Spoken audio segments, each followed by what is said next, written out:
Magandang araw mga ka-construction. Sa araw na to, ang project natin ay ang pagkakabit ng lightweight concrete panel. Ito siya.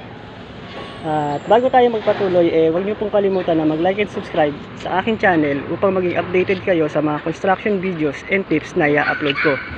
Kaya tara, game, simulan natin.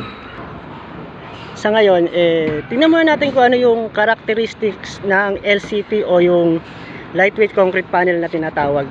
So ang size niya 4 inches by 2 feet yung haba, tapos 20 centimeters yung taas niya. Yan. So kung mapapansin nyo, makinis siya, makinis siya, hindi siya katulad ng hollow blocks. Tsaka kaya siguro siya tinawag na lightweight kasi kahit na isa't kalahati yung bigat niya sa hollow blocks, mas magaang siya sa D4 na hollow blocks. Siguro mas magandang gamitin to dun sa mga high-rise building siguro, para hindi masyadong umusok yung yung kinatatayuan ng building. Ang distributor nito ay ang Blacktech.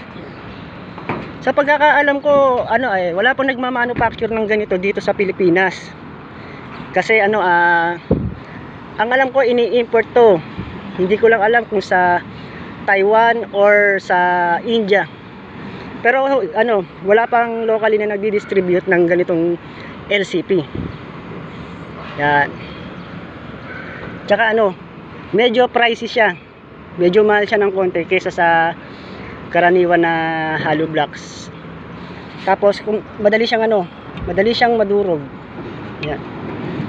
Medyo malambot siya siguro sa pagiging lightweight niya. Kaya ganito. Pero sinubukan kong mag-cut, napakahirap siyang i-cut ng ng kutsara o ng martilyo. Ang pinakakat namin dito grinder na may diamond wheel. Yan. So, try natin mag-install. Papakita ko sa inyo kung paano mag-install nito. So, ang LCP natin ay may specific na adhesive. Yan. Blacktech din ang tatak.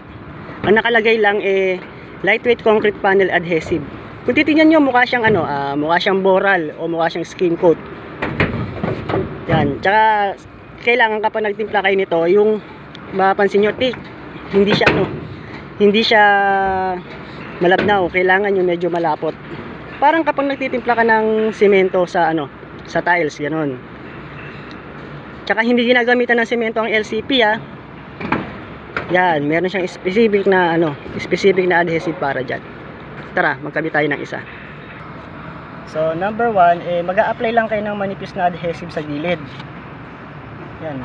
Manipis lang, siguro mga 0.5 cm o 5 mm. Ganun lang. Napakanipis lang. Sa gilid, tsaka dito sa paglalatagan niya. Yan.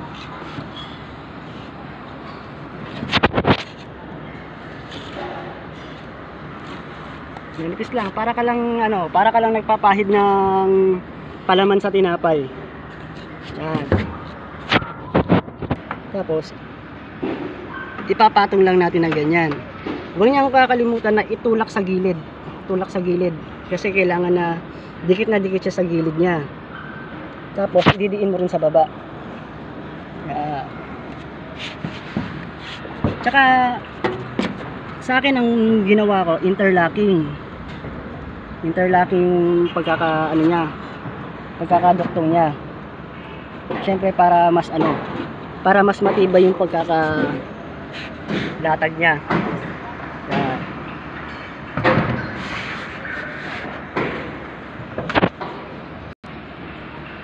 Kapag naglagay ka nga pala ng adhesive dito, mabilis lang siya matuyo. Halos 20 minutes lang, medyo stable na siya. Pero hindi pa naman ganun katigas. Pero basta napakabilis niyan tumigas kumpara sa simento. So, ayan, nakapaglatag na tayo ng ilang piraso.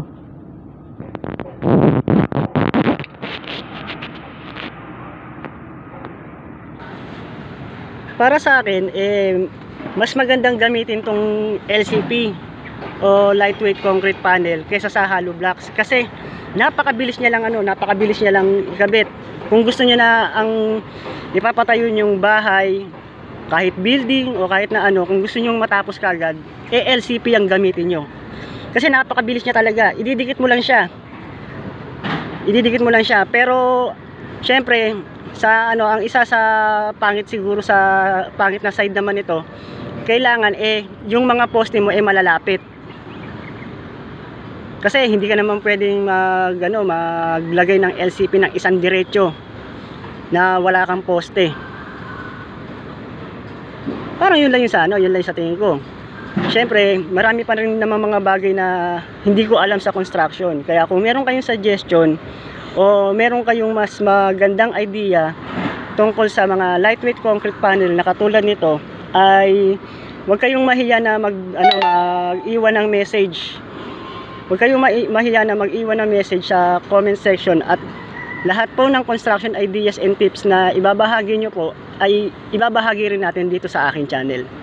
Maraming salamat po sa panonood, at sana po ay suportahan nyo po ang mga videos na ina-upload ko. Mabuhay tayong lahat, mabuhay tayong mga construction worker. Salamat po.